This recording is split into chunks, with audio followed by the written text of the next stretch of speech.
Jeremias capítulo 30.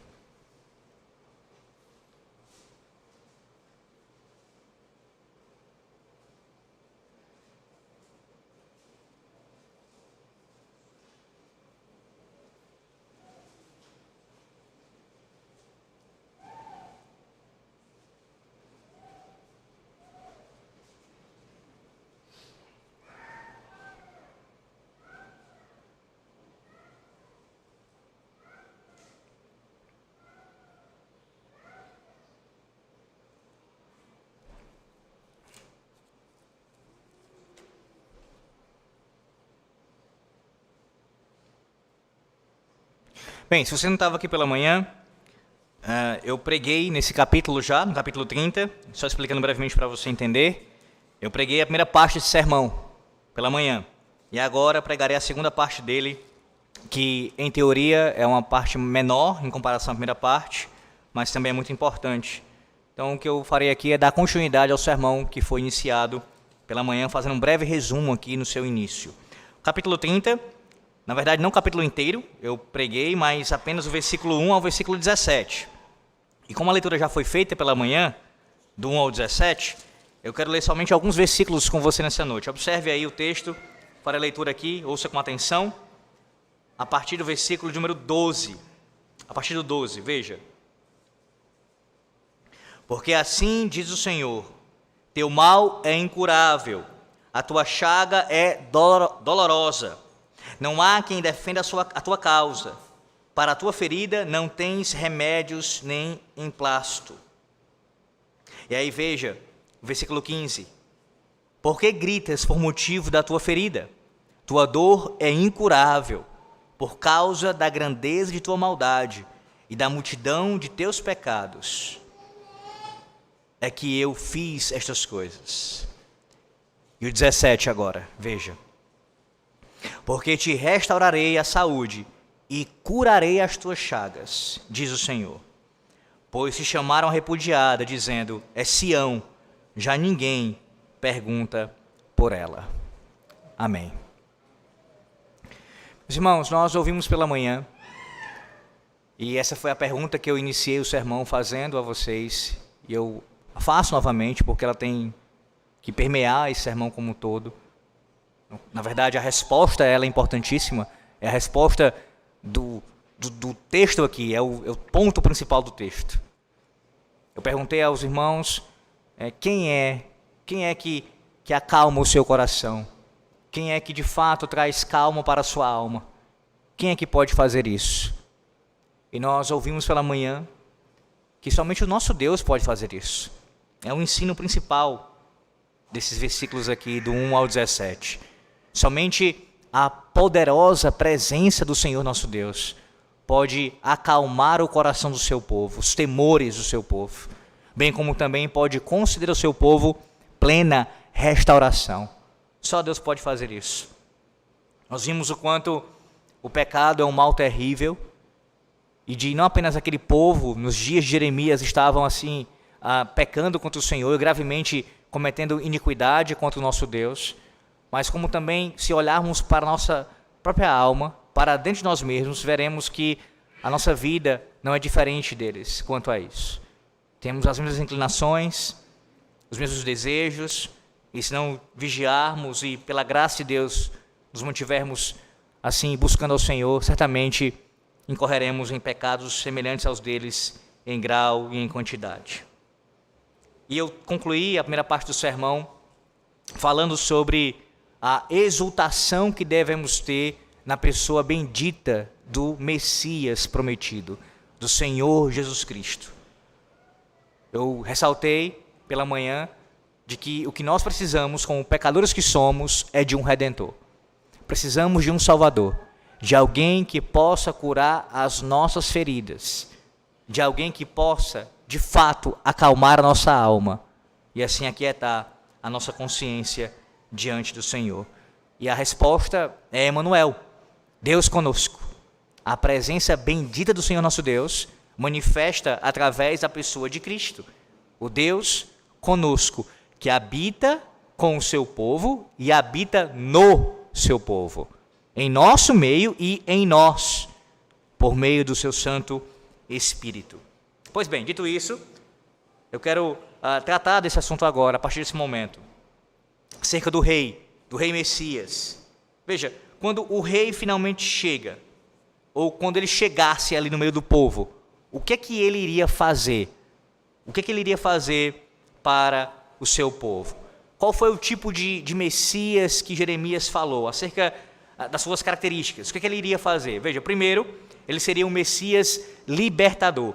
Sem desmarcar Jeremias 30, vá lá para Isaías capítulo 61.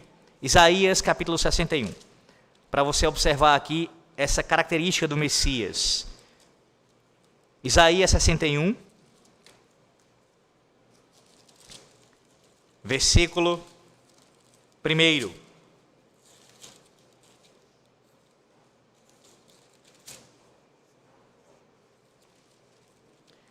Isaías capítulo 61, versículo 1.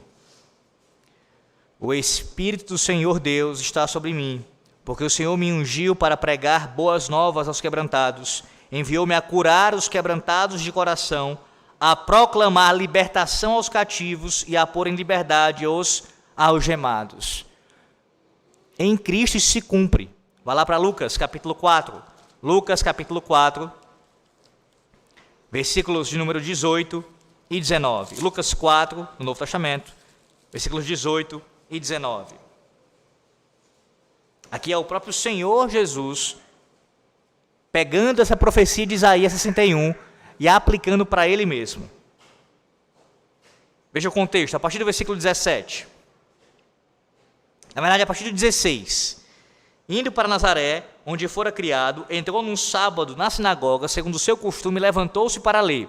Então lhe deram um livro do profeta Isaías, e abrindo o livro, achou o lugar onde estava escrito: O Espírito do Senhor está sobre mim, pelo que me ungiu para evangelizar os pobres, enviou-me para proclamar libertação aos cativos e restauração da vista aos cegos, para pôr em liberdade os oprimidos e apregoar o ano aceitável do Senhor. O Messias prometido por Jeremias, aqui no capítulo 30 de Jeremias, bem como também profetizado por Isaías, ele mesmo diz acerca de si mesmo, em Lucas 4. Ele é um Messias libertador. Ele liberta pessoas que estão cativas ao pecado. E isso precisa ter em mente, porque quando o Senhor usa ali a Babilônia para levar o seu povo em cativeiro, você sabe, você já entendeu isso, eu acredito, pelo menos a maioria, quanto à ação disciplinar do Senhor Deus. Mas veja como também há uma didática aqui da parte do Senhor Deus de mostrar a situação do povo. Como eu expliquei pela manhã, vocês estão sendo levados em cativeiro, estão sendo escravizados, porque vocês são escravos dos vossos pecados. Por vocês serem escravos dos pecados, vocês serão levados em cativeiro. Pois bem, o Messias prometido, ele vem para libertar o seu povo deste cativeiro. Qual cativeiro? O cativeiro do pecado. Do pecado. Segundo lugar, ou ligado a isso aqui, mais uma segunda ideia ligada a isso, é que o Messias prometido por Jeremias, ele é um Messias salvador. Vai lá para Mateus 1. Mateus capítulo 1. Mateus 1, versículo de número 21. Veja o nome aqui que é dado a ele. Mateus 1, 21. Ela dará à luz um filho, acerca de Maria, dizendo aqui. E lhe porás o nome de Jesus. Por quê? Porque ele salvará o seu povo dos pecados deles. O Messias prometido, ele é um salvador. Ele salva o seu povo dos seus pecados. Por isso o nome ser Jesus. Agora vá para Isaías 9, 6. Isaías capítulo 9, versículo 6. Veja uma outra característica importante do Messias. Isaías 9, versículo 6. Texto bastante conhecido.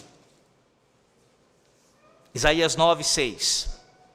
Profetizando sobre o Messias, Isaías disse: Porque um menino nos nasceu, um filho se nos deu, o governo está sobre os seus ombros, e o seu nome será Maravilhoso Conselheiro, Deus Forte, Pai da eternidade, aqui eu friso, príncipe da paz.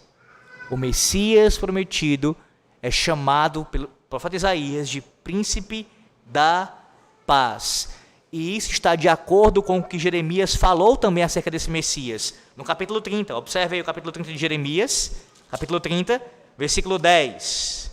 Versículo 10, na parte C aqui do versículo 10. É dito, lá no final do versículo 10, Jacó voltará e ficará tranquilo e em sossego, e não haverá quem o atemorize. Jacó aqui, uma referência a Israel. Ora, meus irmãos, nós já vimos que os cativos estavam espantados e atemorizados com o que tinha acontecido com eles, e naquela circunstância de estarem ali na Babilônia. Mas quando o Messias viesse, ele prometia dar ao seu povo uma paz duradoura. Uma paz duradoura. Por quê? Porque o Messias, ele é um pacificador. Versículo 10, ainda, versículo 10, na parte A. Veja essa ideia permeando o versículo 10. Não temas, pois, servo meu, Jacó, diz o Senhor, nem te espantes, ó Israel. Essa é a ordem mais repetida em toda a Sagrada Escritura. Você sabe muito bem que o Senhor Deus não faz nada sem propósito. Não existe uma linha sequer, uma palavra sequer, uma expressão sequer em sua revelação que esteja aqui por acaso. Quanto mais numa situação como essa, em que ele repete várias e várias vezes a mesma expressão ou a mesma ideia em sua revelação. Não temas. Não temas. Não temas. Ora, por quê? Por que não temas? Porque o Messias é um rei pacificador, que promete conceder paz ao seu povo. Lá em Lucas capítulo 2, meus irmãos, Lucas 2, versículo 10, é dito o seguinte, acerca da ordem aqui que o anjo deu aos pastores, Lucas 10, 2, 10. Não temais, eis aqui vos trago boa nova de grande alegria, que o será para todo o povo. E ainda em Lucas 2, versículo 14, os anjos cantaram, paz na terra entre os homens, a quem ele quer bem. Foi isso que a chegada do Messias trouxe para o seu povo. Paz na terra. Paz na terra. Por que que você pode descansar? Por que que você pode ter certeza que o Rei Messias, que o Senhor Deus, pela sua presença, através do seu Emanuel, de Deus conosco, acalma os nossos temores? Qual é a certeza? O porquê disso? Porque Ele concede paz a nós. Ele concede paz ao seu povo. Paz. E essa estrutura você precisa ter em mente. Que eu repito muitas vezes como um pregador do Evangelho, é o meu dever fazer isso. Paz com Deus, primeiramente. Antes, guerra, conflito. Agora, paz com Deus, reconciliados com o Senhor. Depois, paz com o nosso semelhante. Paz com nossos irmãos em Cristo. Mas também essa paz, ela inunda o nosso ser, ela toma conta do nosso coração e acalma a nossa alma. Uma paz que é duradoura. Paz esta, que não significa dizer a ausência de conflitos e de, em algum sentido, temores que existam dentro de nós ainda, presentes em nós, por conta dos nossos pecados. Mas a ideia é que, mesmo passando por isso, porque Deus te concede paz por meio de Cristo, você tem esses temores acalmados. Eles são combatidos pela paz de Cristo. Pela paz de Cristo. E aí, irmãos, veja, para quem não está em Cristo, é exatamente o contrário disso daqui. Para quem não está em Cristo, é exatamente o contrário disso daqui. Essas promessas declaradas aqui, de libertação dos pecados, de salvação, de paz para com Deus, para com o próximo e consigo mesmo, na sua alma, é somente para quem abraça o Deus conosco, o Emanuel. É somente para quem tem a certeza da presença poderosa de Yahvé, do Deus único e verdadeiro em sua vida. É somente para estes. É somente para você que de fato assim crê. Veja o versículo 11 do capítulo 30. Como Jeremias prometeu que o Messias seria Deus conosco. Versículo 11, parte A. Eu sou contigo, porque eu sou contigo, diz o Senhor, para salvar-te. Percebe como Jeremias ele empilha uma promessa da aliança atrás da outra aqui? Uma atrás da outra. Libertação, salvação, paz duradoura, presença. Agora, a presença do Senhor, nosso Deus, conosco. Porque eu sou contigo, diz o Senhor, para salvar-te. Meus irmãos, essa é a mesma promessa que Isaías fez lá no capítulo 7, versículo 14 de Isaías, que diz assim: a virgem conceberá e dará à luz um filho, e lhe chamará Emanuel, Deus conosco. Pastor, onde o senhor consegue perceber esse paralelo? Veja, Isaías fala de Emanuel aqui, que o seu significado é Deus conosco, isso fica bem claro, mas o que Jeremias fala no capítulo 30, versículo 11, traz a mesma ideia. Quando ele diz, o Senhor, eu sou contigo. Ora, quem é com o seu povo? O Deus que está com o seu povo, habita com o seu povo, habita dentro do seu povo. É a mesma ideia. É a mesma ideia.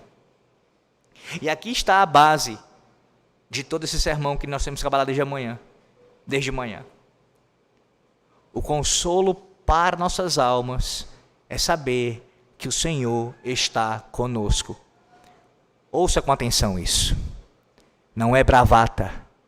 Ele não fala da boca para fora, porque tudo que ele diz é verdade e você deve crer e confiar. O Senhor Deus diz em sua palavra, ele promete, não temas. Não temas. O temor não pode tomar conta do teu coração a ponto de você perder a esperança e deixar de acreditar em mim. Não temas. Eu, o Senhor Deus, sou contigo. Sou contigo. Que promessa gloriosa, meus irmãos, esta. Que promessa gloriosa. Essa promessa, infelizmente, por vezes, ela é deturpada. Ela não é corretamente entendida. Pregadores pegam versículos como esse, isolam do seu contexto e aplicam a diversas circunstâncias como se Deus estivesse prometendo inúmeras coisas. Olha, não te preocupas, porque se você fizer tal coisa, de fato Deus é contigo. E aquela coisa que a pessoa está sugerindo, muitas vezes é algo pecaminoso. Ou então não tem nenhuma garantia de uma promessa que Deus vai fazer algo por ele naquele sentido. Mas basicamente, a promessa de Deus que permeia toda a sua palavra é verdadeira e fiel, sim, mas dentro desse contexto, qual? O Senhor promete ser com o seu povo em qualquer circunstância, desde agora e para sempre. O que não significa dizer que o povo não passará por tribulação, que o seu povo não enfrentará sofrimento, que o seu povo não terá que passar pela morte, por exemplo. Mas a questão é, passando por tudo isso, lembra do texto de Isaías? Quando passares pelo fogo, quando passares pelas águas, vocês passarão, nós passaremos. Parafraseando, quando formos lançados na fornalha de fogo ardente, como aqueles 3 homens, 3 jovens, na cova dos leões, quando enfrentarmos a doença, quando lidarmos com o luto, quando enfrentarmos crise no casamento, problemas de perseguição contra a igreja, em meio a tudo isso, não temas, eu sou contigo. Não significa dizer que Ele vai te livrar de tudo isso. Mas é passando em meio a tudo isso, o Senhor diz para o nosso coração, não temas, eu estou contigo. Eu estou contigo. E mesmo que tal coisa o conduza à destruição, no sentido da nossa carne, nosso corpo, e para a sepultura, o Senhor permanece conosco. Lembre-se que essa promessa é uma promessa além túmulo. Além túmulo. Ela é para todo sempre. Todo sempre. A palavra de Deus ressalta isso muitas vezes. De como é um consolo para os crentes, em todas as épocas, a presença do Senhor Deus. Meus irmãos, foi um consolo para Jacó, no deserto de Betel, quando Deus disse, lá em Gênesis 28:15, eis que eu estou contigo e te guardarei por onde quer que fores. Também foi um consolo para Moisés, lá na sarça ardente, diante dela, quando Deus o chamou para enfrentar Faraó, dizendo, eu serei contigo. Êxodo 3:12. Também foi um consolo para Josué, depois da morte de Moisés. Deus, ele comissionou Josué para ser o líder do povo, e lhe ordenou, lá em Josué 1:9, não temas, nem te espantes, porque o Senhor teu Deus é contigo por onde quer que andares. Foi um consolo para o próprio profeta Jeremias, meus irmãos, quando ele disse lá em Jeremias 1:19, eu sou contigo para te livrar. Eu, Jeremias, que te levantei, que estou te ordenando pregar as nações, eu sou contigo. Também, meus irmãos, a promessa do Senhor foi um consolo para Maria e José, lá na manjedoura, quando Jesus, o nosso Emanuel, o Deus conosco, ali nasceu. Na verdade, antes mesmo disso, pensando na própria encarnação, a encarnação de Cristo, a segunda pessoa da Trindade, se fazer homem, tornar-se homem, é a expressão máxima disso. Eu sou contigo. Não sei se você entendeu isso. Eu sou tão contigo que eu me fiz homem. Eu me fiz igual a você, sem pecado, mas homem como nós. Ele tem um corpo e alma. Ele é plenamente homem. Ele passou pelas dores, pelo sofrimento, enfrentou a morte de cruz. Percebe? A encarnação é o ápice disso, do eu sou contigo. Eu me fiz homem. Eu me fiz homem. Que consolo, meus irmãos. Que consolo. E aí você diz, pastor, mas isso ainda está muito distante de mim. Porque o Senhor, de fato, se fez homem, habitou entre os homens, mas isso aconteceu há 2000 anos, eu não tenho esse contato. Que pensamento louco esse seu, se você pensar assim. Porque o próprio Jesus que fez isso, ele disse, eu estarei convosco até a consumação dos séculos. Não, irmãos, não como os papistas ensinam. Não há como, visivelmente, a presença de Cristo está aqui em nosso meio, visivelmente. O seu corpo aqui está agora nos céus, à destra do Pai. Mas ele está, sim, espiritualmente, com o seu povo. Através do seu Santo Espírito, essa é a promessa dele. Ele habita com o seu povo todos os dias, até a consumação dos séculos.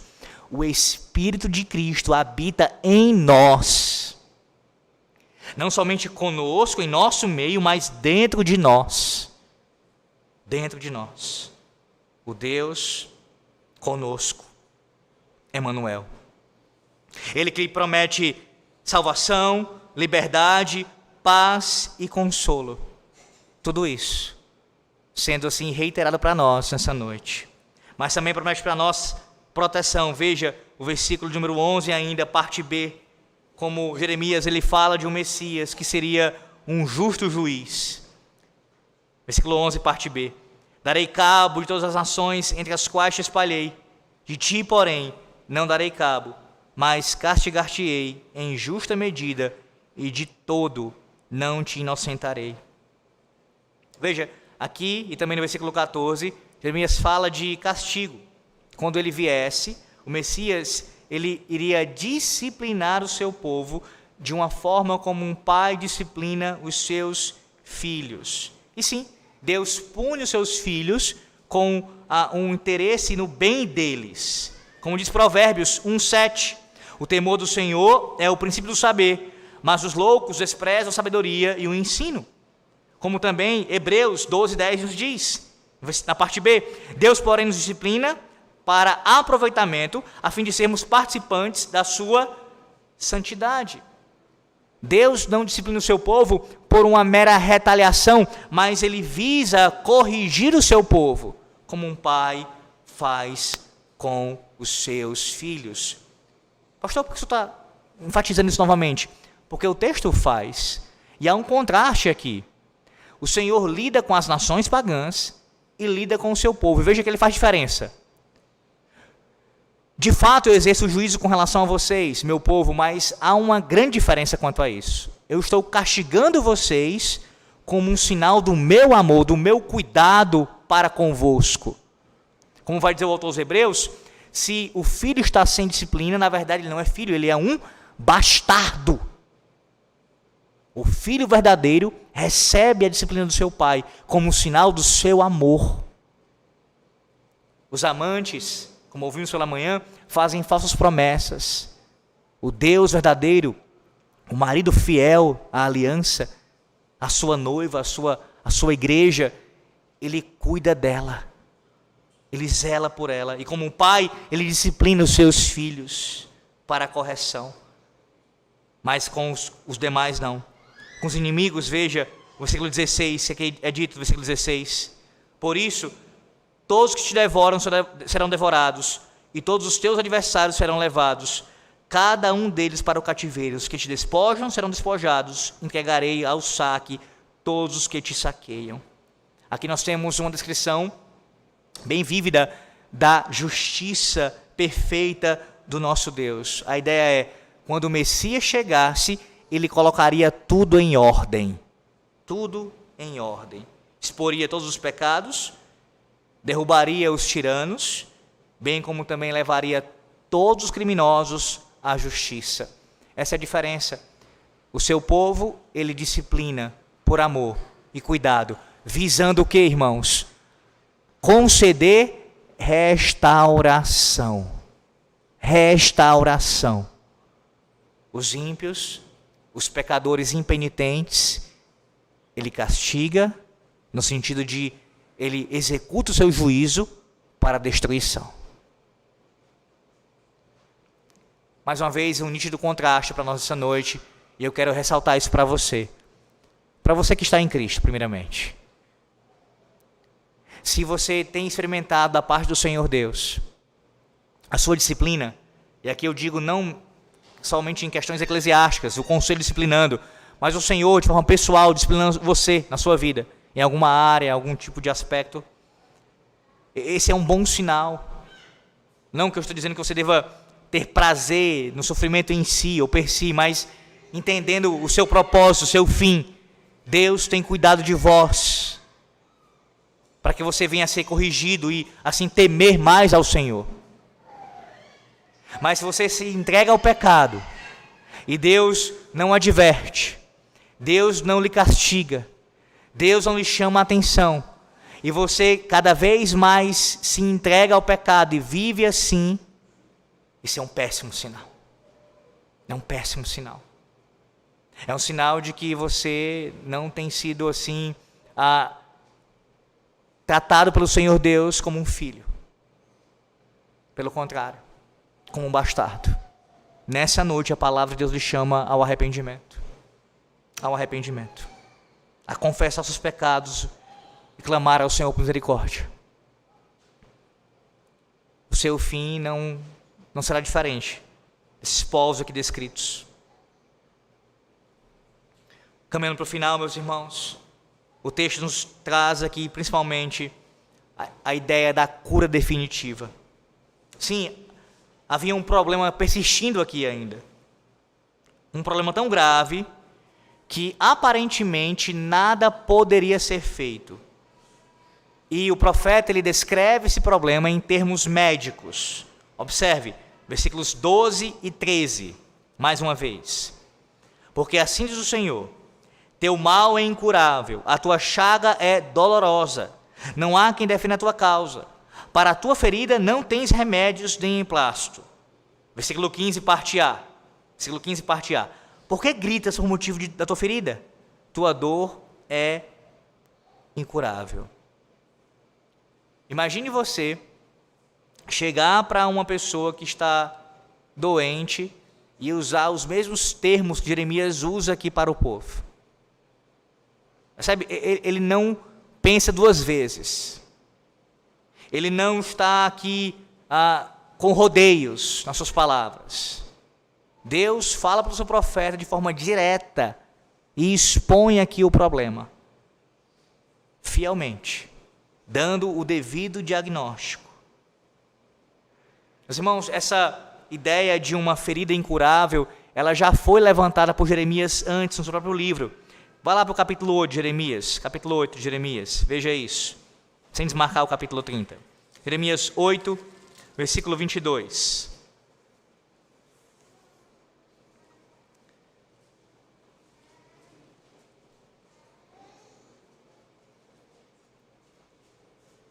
Acaso não há bálsamo em Gileade, ou não há lá médico? Por que, pois, não se realizou a cura da filha do meu povo? Capítulo 14 agora, capítulo 14 de Jeremias, versículo 19.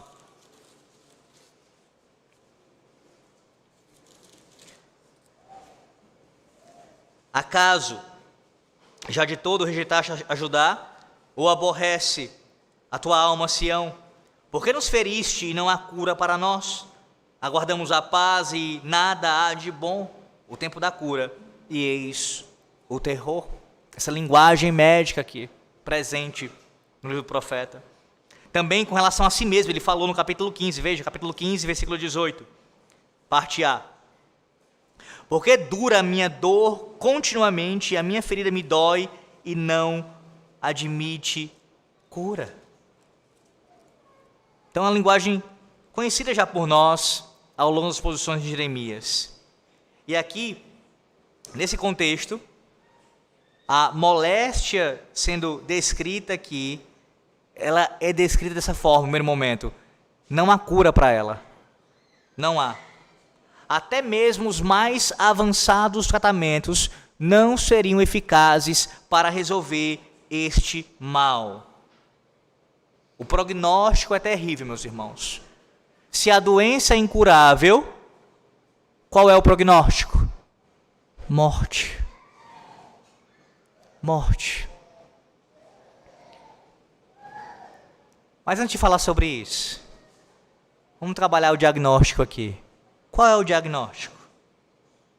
Que ferida mortal lesionou o povo de Deus? Que doença infecciosa colocou o povo da aliança no leito de morte? Qual é o nome dessa ferida? Qual é o nome dessa doença, dessa chaga terrível? Meus irmãos, não pode ser outro, a não ser pecado. Versículo 15, mais uma vez. Porque gritas por motivo da tua ferida? Tua dor é incurável, por causa da grandeza de tua maldade e da multidão dos teus pecados é que eu fiz estas coisas. Há um comentarista que diz assim, sobre esse texto: a causa da doença não é mistério algum. A doença que leva à morte é o resultado do pecado, da desobediência e do flagrante desrespeito a Deus. A causa é o pecado. Não há nenhum problema, biblicamente falando, de usar uma linguagem de doença para falar do pecado. Na verdade, essa é uma imagem que, por vezes, ilustra o que é o pecado. É uma das imagens bíblicas para se referir ao pecado, ao mal que o pecado é. O problema é o que pregadores em nossos dias fazem, e outras pessoas também, de chamar de doença o que é pecado. Irmãos, isso é um sério problema. E eu, como ministro do Evangelho, preciso combater isso até o fim, com muita força. Porque veja, se nós errarmos o diagnóstico, é morte na certa. É morte na certa.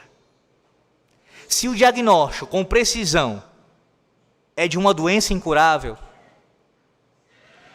imagine então se nós falarmos sobre tal situação, descrevendo-a como sendo uma outra causa, uma outra coisa, que não seja esta, não sejamos precisos no seu diagnóstico, qual vai ser o resultado?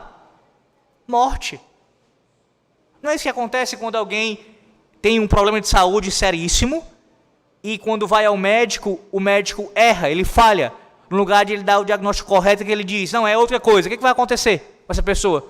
Se não tiver tempo para ela poder se tratar, se Deus não intervir, ela vai morrer. Por quê? Porque o diagnóstico não foi preciso.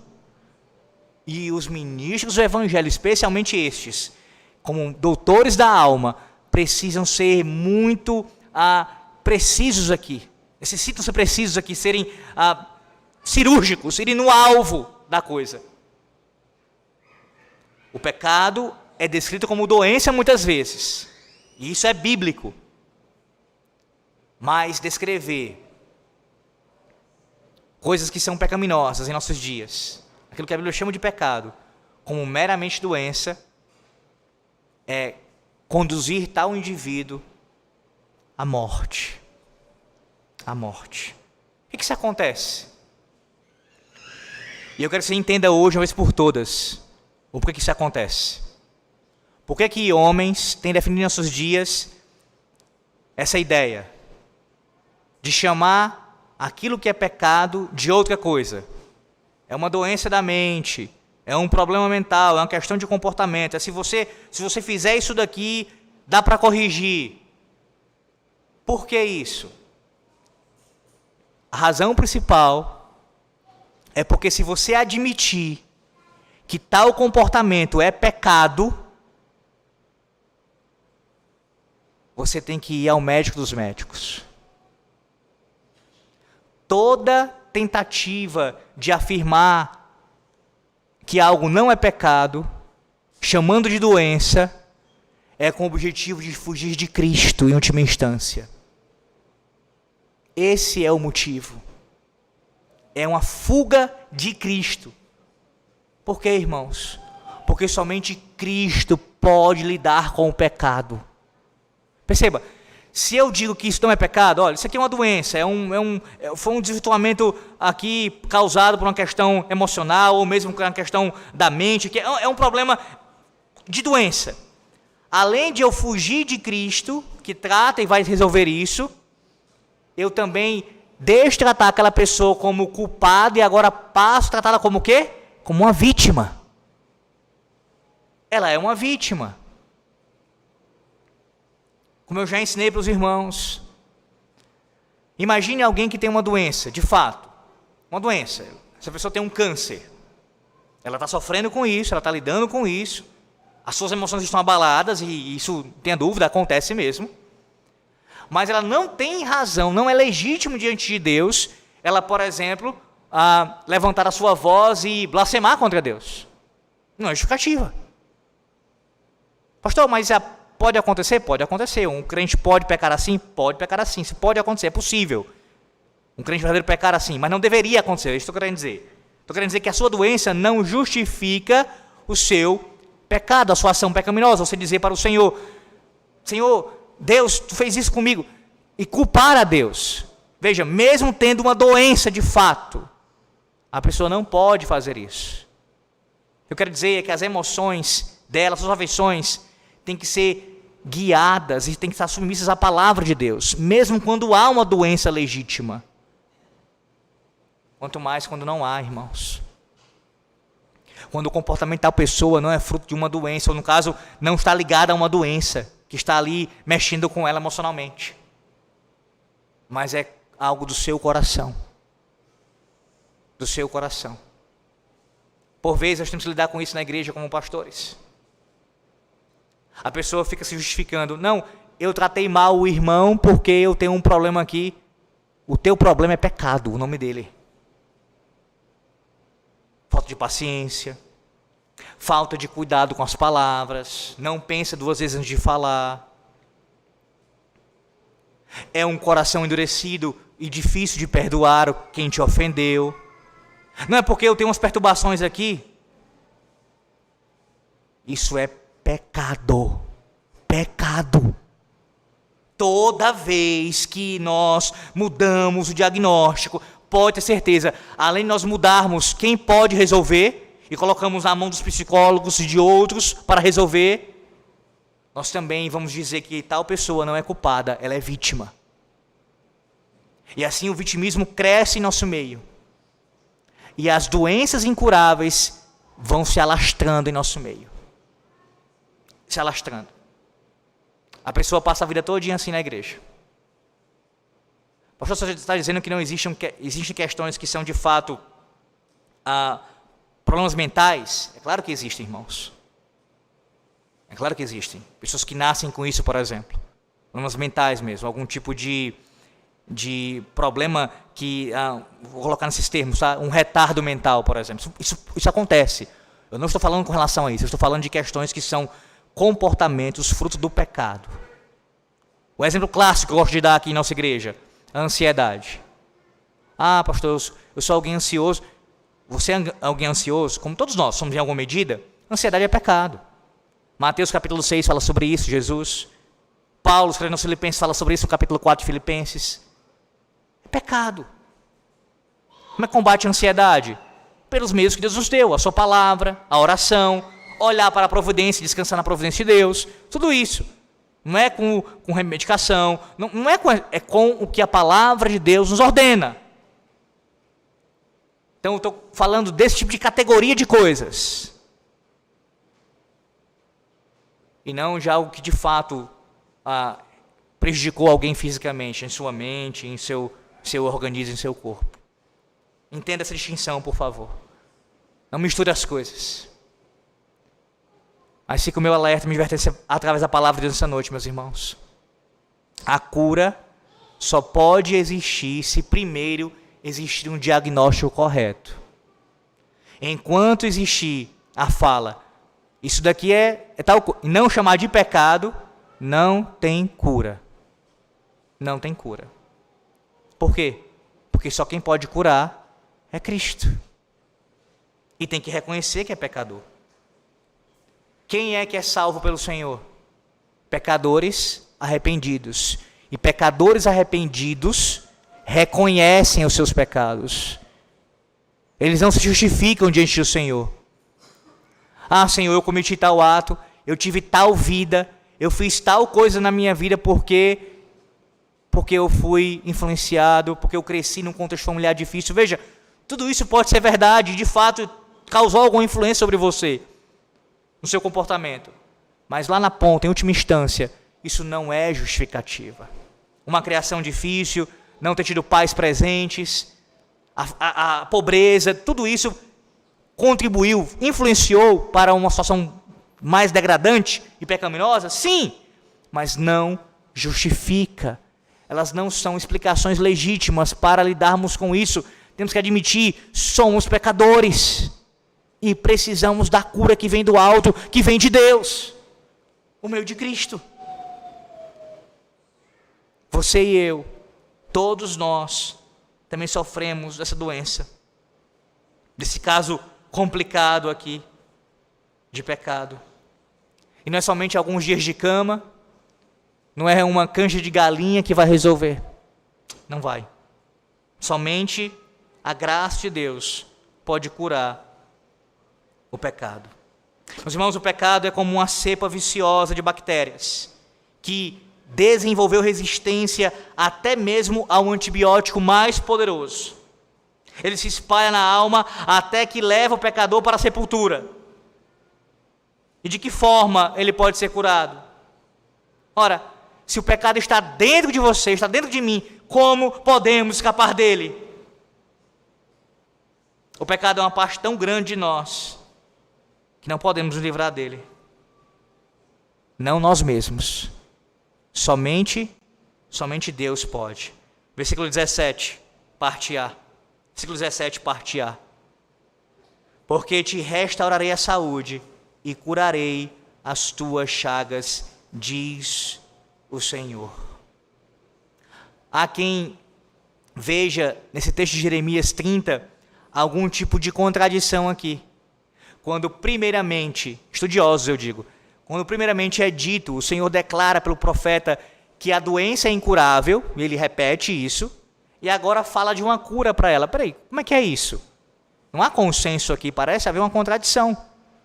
Como é que ela é incurável E ele promete curá-la. Mas é um tipo de dilema aqui que é facilmente resolvido à luz do próprio texto e também de toda a revelação bíblica. A doença é incurável da perspectiva do próprio paciente. Ou colocando de uma outra forma, você e eu, aquele povo, ninguém pode curar a si mesmo. Nós não temos a solução para a cura, para a chaga do nosso pecado. Mas como diz o texto de Mateus, capítulo 19, versículo 26, aquilo que é impossível para os homens é possível para o nosso Deus. Não há contradição.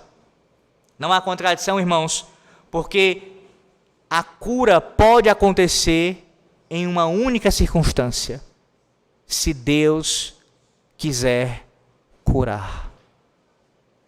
Deus pode curar o pecado.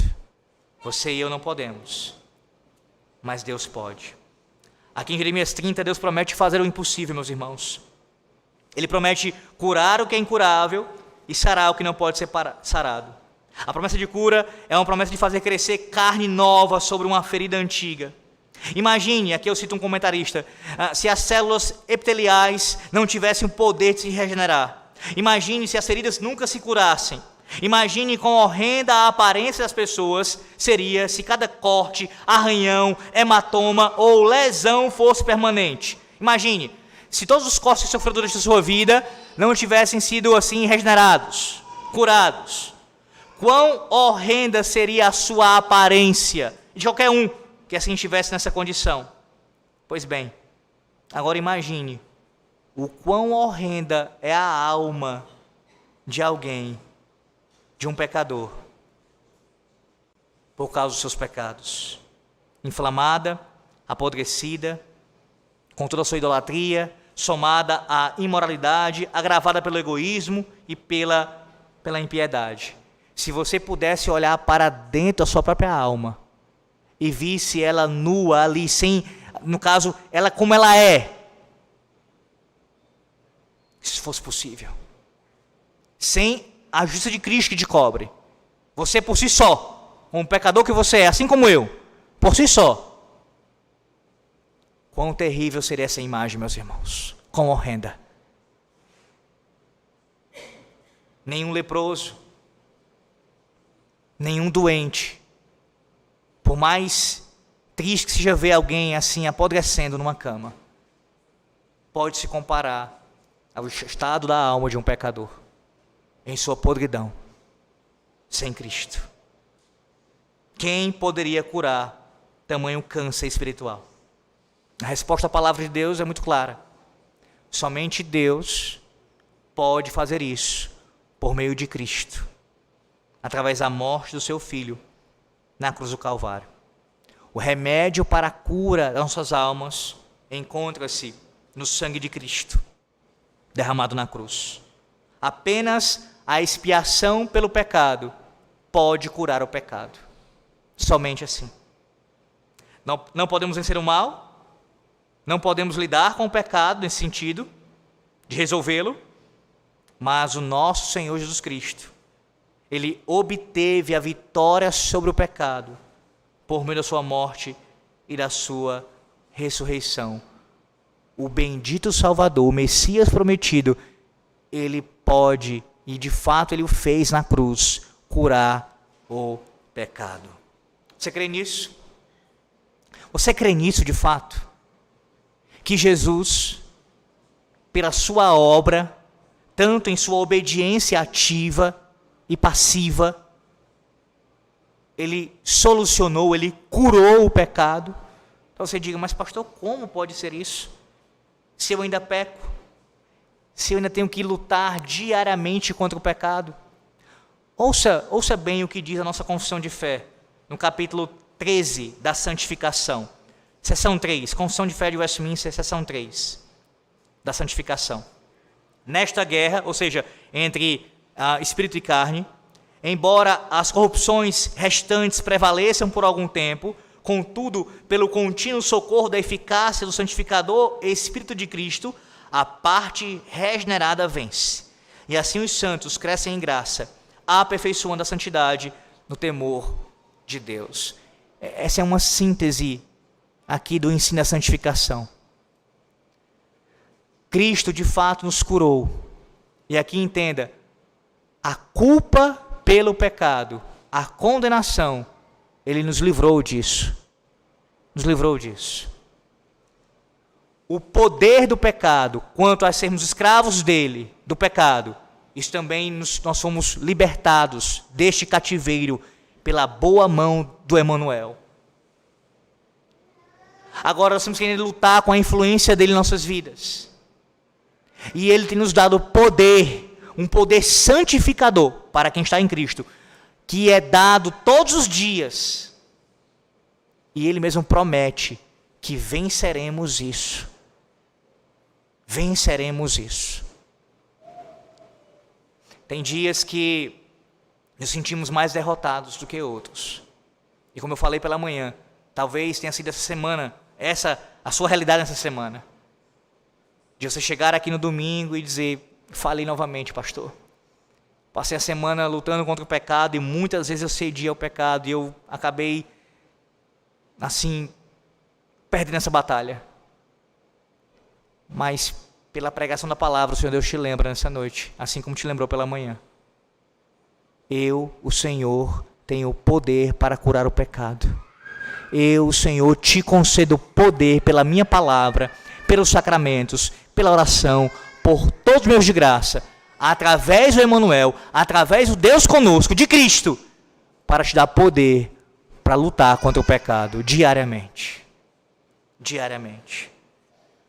Alguns momentos seremos derrotados, pontualmente falando.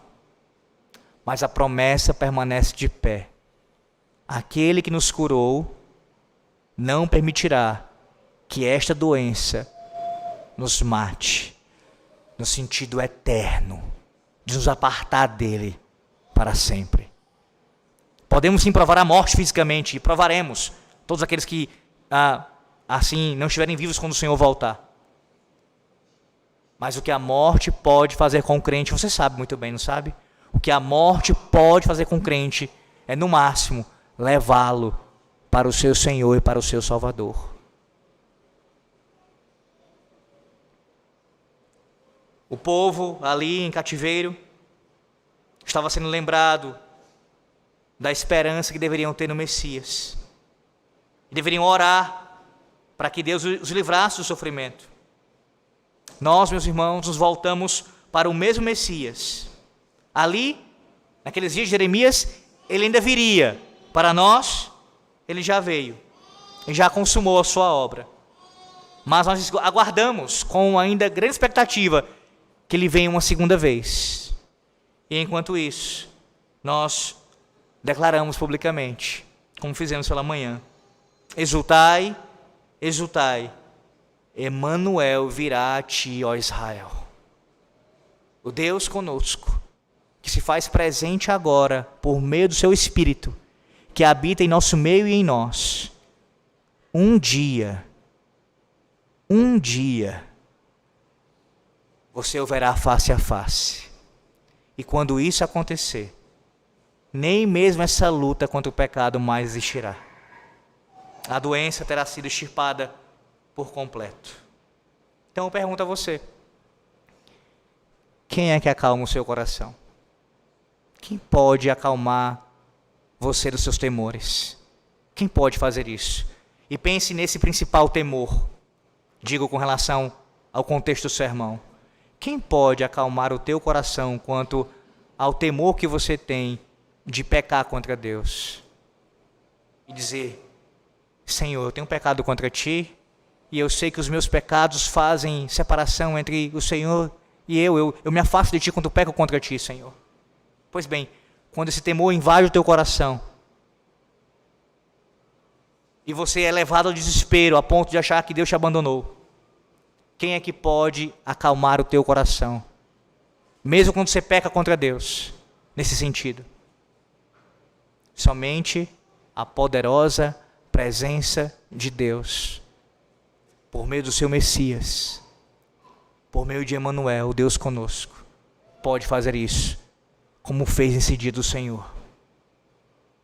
quando pecares contra o Senhor Deus, não fuja para longe do Senhor, mas corra para os pés do Senhor. Os amantes, falsos profetas, ídolos farão promessas vazias de curar a tua chaga, de satisfazer a tua alma, de acalmar o teu coração. Mas eles não podem fazer isso. Apenas o grande médico, o médico dos médicos, pode curar a nossa alma, pode acabar com o nosso pecado e nos conceder plena restauração em Cristo. Que Deus os abençoe, meus irmãos, com essa certeza e essa fé no coração, guardando-os no temor do Senhor, para não pecar contra Ele. Amém. Oremos ao Senhor. Graças te damos, Senhor nosso Deus, por tua palavra. Te louvamos porque o Senhor falou conosco mais uma vez. E assim fomos tratados nessa noite.